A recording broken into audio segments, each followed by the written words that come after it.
Y saludo ya en buenas horas a Emilio Fresco, él es secretario de FEISE, del Foro de Estudios y Sostenibilidad Energética. ¿Qué tal? ¿Cómo estamos? Muy bien, buenos días. Encantado de saludarle y de poder hablar de energía, porque yo creo que ahora mismo, y tal y como están las cosas, es uno de los temas que más nos ocupan, pero también que más nos preocupan, ¿no?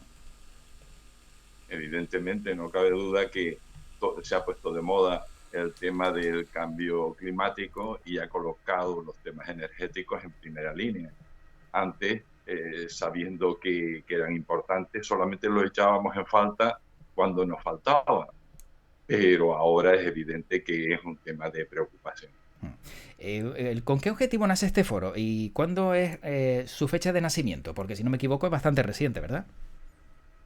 Sí, nos hemos constituido en foro de estudio, pues no hace todavía 8 o 10 días, y el objetivo no es otro que viabilizar la opinión de muchas personas que en este gran debate social que existe en este momento, hablando de los temas energéticos, pues querían de alguna forma un medio como este foro que hemos constituido para opinar y hacer llegar a la opinión pública el sentir y la preocupación de un grupo de gente que hasta este momento no tenía forma de hacer llegar su opinión.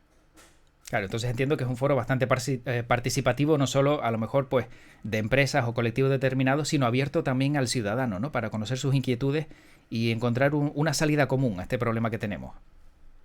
Efectivamente, lo constituyen en este momento profesionales de múltiples disciplinas que quieren hacer su aportación y que quieren también oír otras opiniones que no siempre coinciden con las oficiales.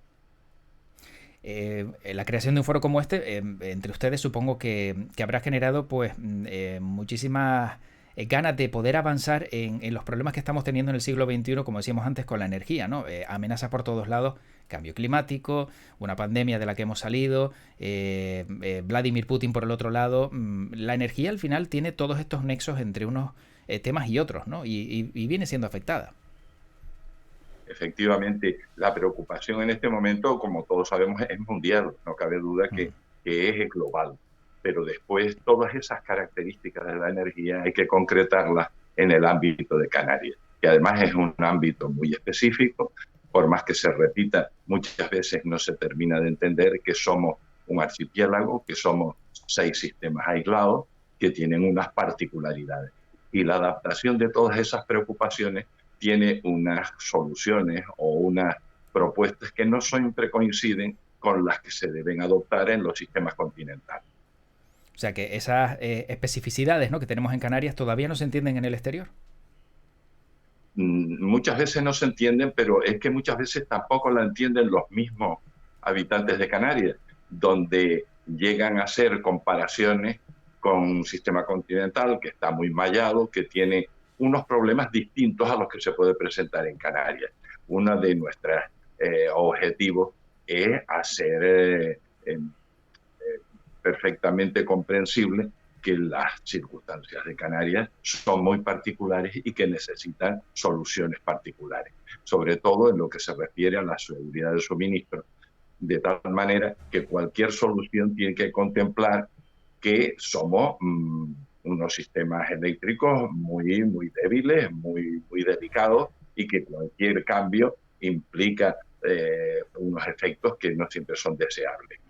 Sí, bueno, esos cambios son evidentes. Hace poquito llovía en Canarias y algunas zonas vieron cómo se quedaban sin luz durante varias jornadas, ¿no? Se refiere, entiendo, a estos ceros energéticos que en algunas ocasiones son mucho más graves, ¿no? Como se ha vivido en algunas islas como Lanzarote o La Palma.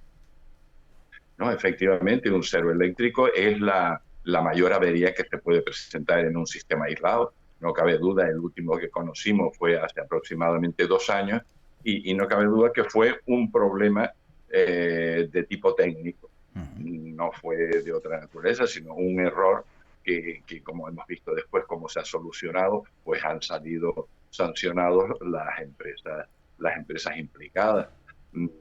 Por eso hay que huir cuanto más de ese tipo de problemas, porque ese, ya digo, sería el problema más grave que pudiéramos plantear.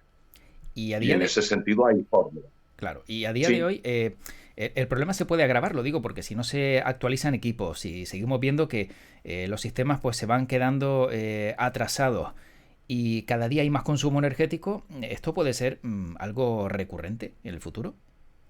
Hombre, en la medida que vamos viendo que todo el parque de generación de energía eléctrica en Canarias, en Canarias en general, en todos los 6 sistemas aislados, está cada vez más envejecido, que ha cumplido las horas de vida útil que la legislación dice que deben tener, que son prorrogados porque llevamos alguna década, si no más, sin que se autorice un solo grupo nuevo en Canarias. Se han ido dando de baja grupos, pero no se han sustituido. Todo eso evidentemente puede llevar a una solución no deseable. ¿Y existe alguna isla que esté en mayor peligro que otra para sufrir de manera constante estos ceros eléctricos, energéticos en un futuro no muy lejano? Hombre, tenemos que tener en cuenta los 2 sistemas eléctricos o subsistemas eléctricos más importantes, que son el de Tenerife y Gran Canaria. Y después estaría el Fuerteventura Lanzarote y por otra parte la Palma y la Gomera y el Hierro. El tema es, si no se renuevan esos grupos, prácticamente en este momento el peligro va siendo en todos los subsistemas, en todos los sistemas eléctricos de Canarias, no se ha autorizado ni un solo grupo nuevo. Y eso debe ser preocupante. Yo no sé en este momento las gestiones que hace el gobierno de Canarias.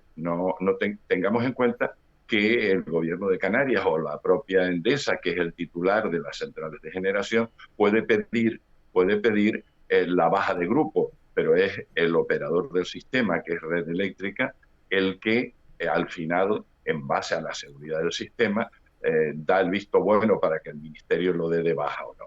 En este momento, algunos se han dado de baja, otros no se han dado de baja, otros el propio generador los pone como indisponibles. En resumen, todos los sistemas están en este momento en una inseguridad, pero sobre todo los 2 sistemas mayores, Tenerife y Gran Canaria. No cabe duda que hay un peligro.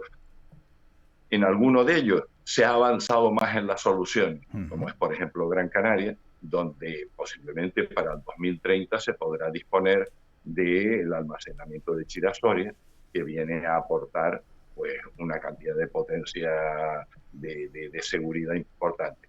Mientras en Tenerife está más retrasado, donde por cierto todavía no se conoce ni la ubicación definitiva de dónde se pondría ese almacenamiento. Entonces, en el caso de Gran Canaria, están a favor del proyecto Chira-Soria, que siempre pues, ha tenido cierta polémica, ¿no? Me parece que siempre hay pues, voces discordantes, hay muchas a favor, y podría ser algo que beneficiara a la isla, mientras Tenerife aquí sí que va unos pasitos por atrás. Efectivamente, Chira-Soria va a posibilitar, incluso en Gran Canaria, la penetración de renovables. De nada nos vale hacer grandes parques eólicos o fotovoltaicos, que son deseables, pero de nada nos valen, o de poco nos valen, si no existen instalaciones de almacenamiento. En el momento que Chira-Soria se ponga en servicio, no cabe duda que en el sistema de Gran Canaria podrá haber una penetración mayor de energías renovables, que es lo deseable. Mientras que en Tenerife, en este momento, no se conoce la ubicación definitiva. Por no conocerse, no se conoce si se han iniciado los aspectos administrativos que legalmente deben iniciarse con un informe de necesidad, que no sabemos si en este momento ya Red Eléctrica lo ha planteado. Supongo que no, porque ese informe de necesidad debe incluir tanto el proyecto como la ubicación de las balsas. Claro, y en el caso, por ejemplo, de Gran Canaria, vemos que un proyecto que sería una realidad en aproximadamente, ¿no? 7 años, ¿no? Porque ya estamos casi a finales de 2022. Mientras que en Tenerife, si no se conoce proyecto, no se conoce entorno y no se ha caminado para que esto pueda ser una realidad, ¿de cuánto tiempo estaríamos hablando? Si se tuviera que ver un símil de Chira-Soria en Tenerife, ¿cuándo podría ser la fecha, a lo mejor, desde su punto de vista? Hombre, yo creo que se tardaría menos, porque ya sería un camino trillado desde el punto de vista de administrativo. Pero Chira-Soria, hasta hace unos meses que se ha iniciado, pues tardó más de 10 años en todos los aspectos administrativos. No nos olvidemos que es una obra singular que no solamente requiere ser tramitada en Canarias, sino en el Estado. porque es al fin y al cabo el sistema quien lo paga, no es el presupuesto de la comunidad autónoma, es el sistema eléctrico nacional quien corre con esos gastos. Y eso requiere informes, paso por la Comisión de Mercados, por el Consejo de Ministros, por una serie de más la administración. Después en Canarias serían unos años. Como mínimo, se podría hacer una realidad de empezarse hoy, podría ser una realidad en 10, 12 años. 10, Más 12 de una años. década. Claro, pero si esto depende de consejos de ministros, de un congreso, de un senado, y si empezamos a ver parlamentos fragmentados, podría retrasar, ¿no?, decisiones como estas, ¿no?, que también es un problema, o que no coincidan colores políticos y esto haga pues que se frenen proyectos de este tipo, por muy interesantes o por muy buenos que sean para una isla o un archipiélago. Hombre, no sería condicionante porque aún siendo un sistema, una instalación singular que depende del Estado, no pasa por trámites parlamentarios, Vale. sino por trámites administrativos en el ministerio correspondiente, pero que llevan su tiempo, pero que evidentemente llevan más hacer un proyecto de estas características. Después todo lo que conlleva la tramitación en Canarias, que no nos olvidemos, lleva un procedimiento de expropiación forzosa, de tipo urbanístico, muy trabajosa, no cabe duda que es muy trabajosa, y ya llevamos mucho retraso. La preocupación en este momento, los que somos atentos espectadores de esta materia en Tenerife, lo que nos preocupa es que ni siquiera hay una ubicación definitiva. Ese sería el primer paso, y eso ni siquiera se ha iniciado. Consecuencia, la consecuencia es que la penetración de energías renovables en Canarias se va a ir retrasando.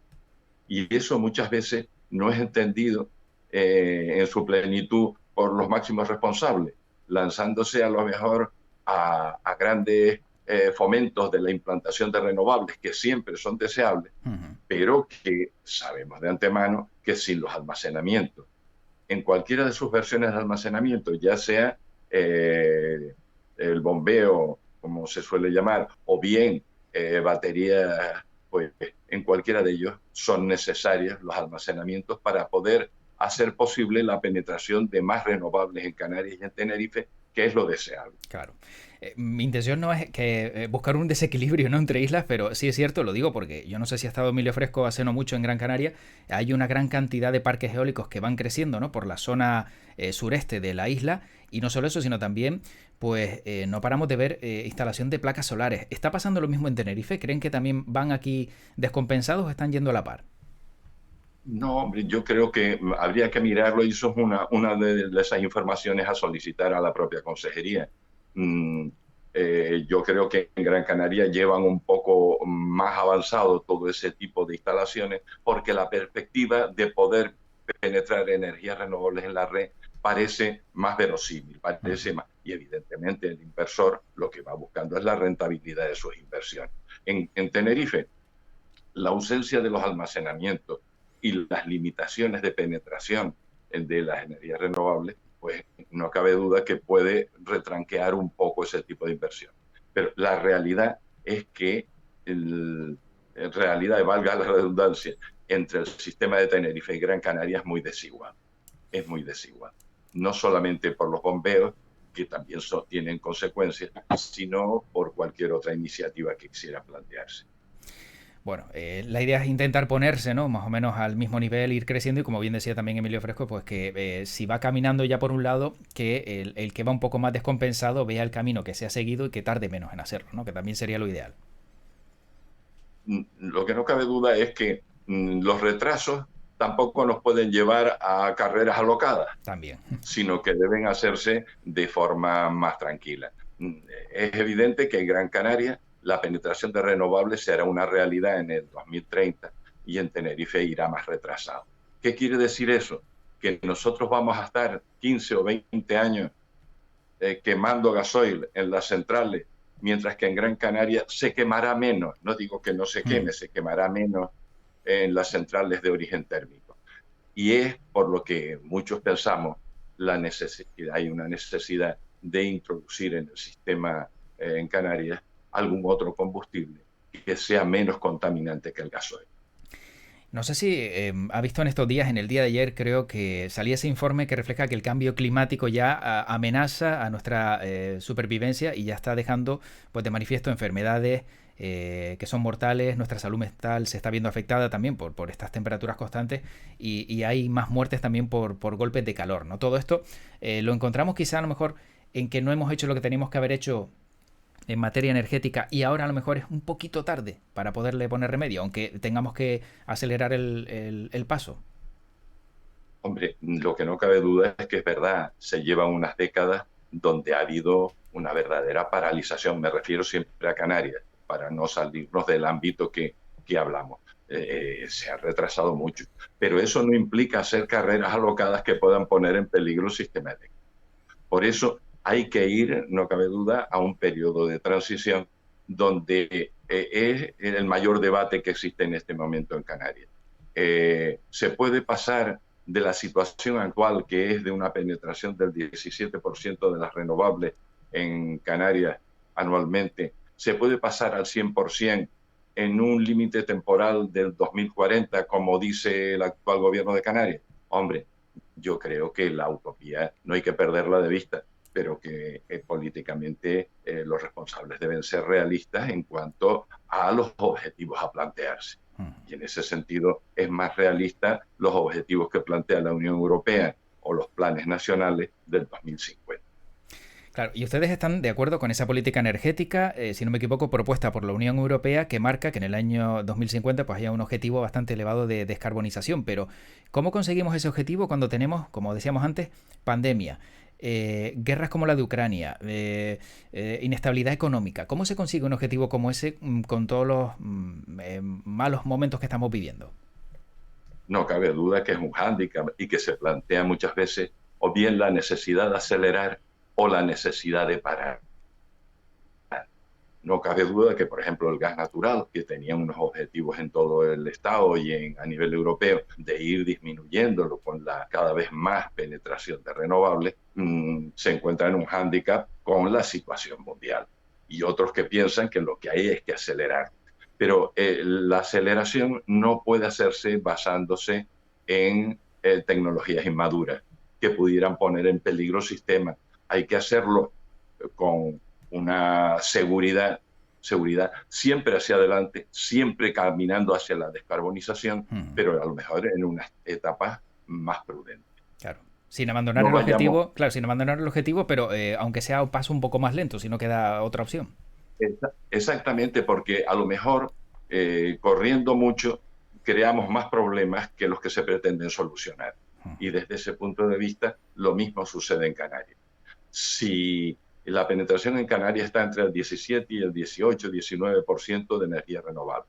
A nivel de la península es del 50%.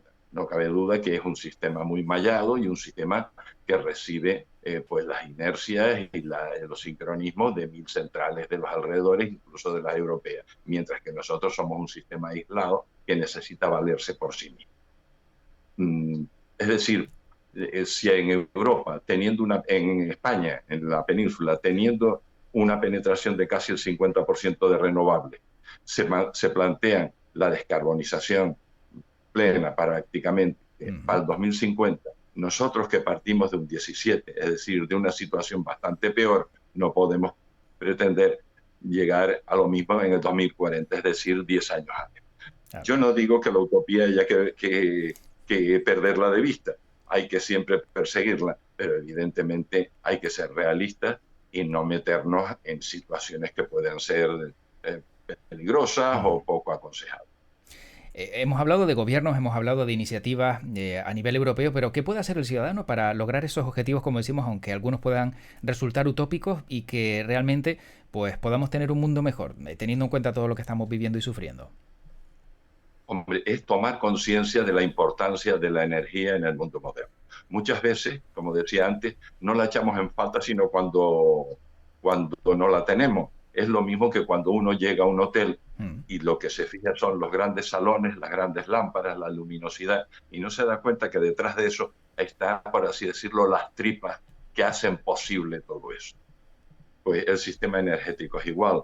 Queremos tenerlo cada vez que le damos al interruptor en nuestras casas, pero detrás de todo eso hay un mundo de centrales, de red de transporte, de red de distribución, y que la energía no es ilimitada, que hay que ser conscientes de los temas de ahorro energético, que la gestión de la demanda es un tema que se debe hacer por parte de los responsables, desplazando los consumos hacia horarios que sean más convenientes. En resumen, toda una educación en materia energética que pueda facilitar las soluciones de futuro. Y cómo ve, por ejemplo, Emilio Fresco, ahora que estamos ya también acercándonos a un periodo navideño, que veamos pues muchos lugares de Canarias engalanados con muchas luces, que eso al final pues también es consumo energético. ¿Debería haber un horario donde se apaguen? Algunas parece que ya empiezan a plantearlo. O buscar una alternativa decorativa que no precise de consumo energético, también para, no sé, ahorrar por otro lado. Como todas las cosas, es discutible. Sí. Lo que usted acaba de decir es verdad. No cabe duda que es un incremento del gasto energético. La sociedad está acostumbrada a que de determinadas fechas pues se tengan determinadas cosas. Pero bueno, estamos en un momento grave, estamos en un momento donde eso debería reducirse al mínimo en determinado tipo de horario.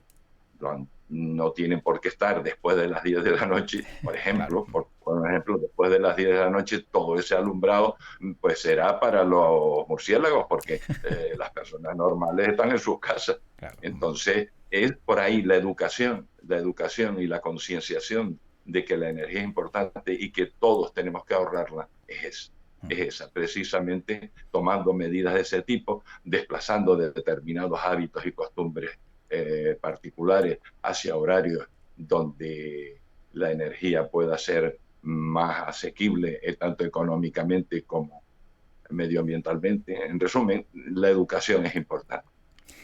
Y no le he preguntado a Emilio Fresco de qué manera puede verse afectada Canarias con la guerra de Ucrania y ese conflicto energético, el corte del suministro de gas por parte de Putin, las idas y venidas que, por ejemplo, están teniendo, ¿no?, las diferentes regiones europeas para encontrar una solución. ¿Esto en qué manera afecta a Canarias cuando nosotros no tenemos esa dependencia del gas? El tema en este momento en Canarias, lo único que hay son 3 proyectos de futuro, 2 en los puertos de Santa Cruz, de Tenerife y Las Palmas de Gran Canaria, que son de Totisa Holding, y una petición de una parcela en Granadilla por parte de otra empresa que es Sampol. En este momento a Canarias la afección pudiera ser si se introdujera el gas, pero sería, yo creo que poca con respecto a la península. No nos olvidemos que las compras están centralizadas y el consumo de Canarias de gas natural comparado con el resto de la península sería muy pequeño. En cuanto a la península, ahí lo estamos viendo. Hay en la bahía de Cádiz en este momento 7 o 8 barcos metaneros, porque siendo España el estado con más plantas de regasificación de toda Europa, no da abasto. Por tanto, independientemente de que se haya topado el precio del gas, a nivel peninsular, a nivel de península, no hay ningún problema para el suministro del gas, excepto un poco el encarecimiento hasta el tope que se ha decidido. En Canarias, en este momento, el único efecto no se produce por los motivos del gas, se produce por los precios del gasoil, que es precisamente el combustible que se está utilizando. Y podríamos ver esas empresas gasísticas en Canarias, tanto en Tenerife como en Gran Canaria. ¿Podrían ser bueno para Canarias o estaría en contra a lo mejor de esos proyectos de descarbonización y de no utilizar más las renovables en detrimento de elementos como el gas? No, por eso decía que la situación en Gran Canaria y en Tenerife es muy distinta. Mientras que en Gran Canaria se perfila una planta de almacenamiento que puede producir un incremento de penetración de renovables, en Tenerife esa ausencia nos lleva a pensar que deberíamos hasta conseguir esas plantas de almacenamiento, conseguir un combustible menos contaminante que el gasoil. Y no cabe duda que el gas natural es un combustible menos contaminante que el gasoil. A utilizar en el periodo transitorio hasta que se pueda disponer de las plantas de almacenamiento, con lo cual habría un empujón a la penetración de renovables. Y todo ante la expectativa de la maduración de tecnologías como la de producción de hidrógeno, que en el futuro, es evidente, será la gran esperanza. Pero mientras la tecnología de fabricación o de conseguir el hidrógeno para la generación de energía eléctrica se consigue, pues no podemos seguir quemando diésel y ser de las centrales más contaminantes de Europa. Por eso decía lo de en varios pasos. En ningún momento el enemigo de las energías renovables es el gas natural. Todos estamos prácticamente de acuerdo en que en ese periodo transitorio la utilización del gas natural es temporal. En la medida que otro tipo de combustible, como pueda ser el hidrógeno o como pueda ser la más penetración de renovables, se produzca, esas siempre deben tener prioridad. Bueno, para ir acabando, sí me gustaría también preguntarle a Emilio Fresco su opinión sobre el gobierno de Canarias, porque usted fue jefe del área de energía, si no me equivoco, del Ejecutivo Regional. ¿Y qué cree que se está haciendo bien en el gobierno de Canarias en materia energética actualmente y qué cree que se está haciendo mal de manera sincera? Sinceramente, yo creo que, lo decía hace un momento, la paralización en las últimas décadas es evidente. El único documento aprobado por el Parlamento de Canarias es el Plan Energético de Canarias, que evidentemente se hizo hace más de una década y que está en este momento obsoleto. Pero esa paralización de los últimos años no puede tener como reacción una carrera alocada que nos cree más problemas. Y en ese sentido yo creo que el gobierno de Canarias y los actuales responsables de la energía en Canarias están en una carrera que de buenas intenciones, pero poco realista. No tenemos sino que ver una cosa. En este momento se plantea en Canarias, se tramita un plan de transición, un plan de cambio climático, una ley de cambio climático en el Parlamento de Canarias que contiene una serie de elementos de desarrollo que son planes, documentos estratégicos, etc. Los objetivos que se plantea en todo ese cuerpo legislativo, yo creo que no son realistas, creo que no son realistas, y que los lleva en este momento a plantearse objetivos que son de difícil consecución. Bueno, si tuviera que establecer en un rango de un top 3 quién está liderando pues las mejoras en sostenibilidad energética, puesto 1, puesto 2, puesto 3, ¿a quién ubicaría en cada puesto? Puesto 1, ¿a quién pondría? ¿Desde el punto de vista personal o desde el punto de vista... Hombre, ¿desde qué punto de vista? No sé, el que sea más sincero o el que sea mejor menos complejo para Emilio Fresco. Hombre, yo creo que en este momento la transición energética sería la mayor preocupación. Después lo que la posibilita, que serían a corto medio plazo, que serían las plantas de almacenamiento, y después algunas cosas se plantean positivamente en el gobierno de Canarias. Yo, por ejemplo, estoy muy de acuerdo con el tema del autoconsumo y el fomento pero eso no deja de ser una parte relativamente pequeña con respecto a otras. Por ejemplo, un objetivo que creo que salta a la vista en el plan estratégico que se planteó en febrero pasado, que presentó el gobierno de Canarias, donde dice que en la actualidad hay unos 3.800 coches eléctricos en Canarias. Y sin embargo, para el 2030 tiene como objetivo tener 225.000. Creo que es un objetivo demasiado ambicioso y poco realista, porque además no aportaría mucho a la descarbonización, claro, ya que lo que no se suelte por los tubos de escape de los coches se tendrá que salir por las chimeneas de las centrales eléctricas, porque las baterías se cargan con energía eléctrica, y si en la central seguimos quemando gasoil, pues no cabe duda que la contaminación será la misma o más. Sin duda. De todas formas, yo no entendí bien su última pregunta en cuanto a la escala. No sé si se refería a colocar a personas. A personas. ¿Quién estaría en el número 1 de sostenibilidad energética, número 2 y número 3? Con nombres y apellidos. Hombre, es que... aproximado. Es difícil. Yo creo que en este momento el gobierno de Canarias se saldría de la etapa, habría que poner un cuarto. Vale.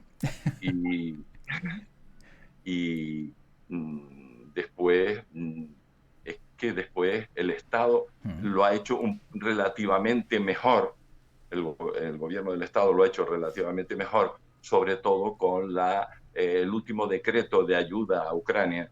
En una adicional planteaba la necesidad de eximir a Canarias, a las centrales, a las plantas de regasificación que se implantaran en Canarias, eximirlas de la autorización administrativa, dándole una categoría de importancia nacional.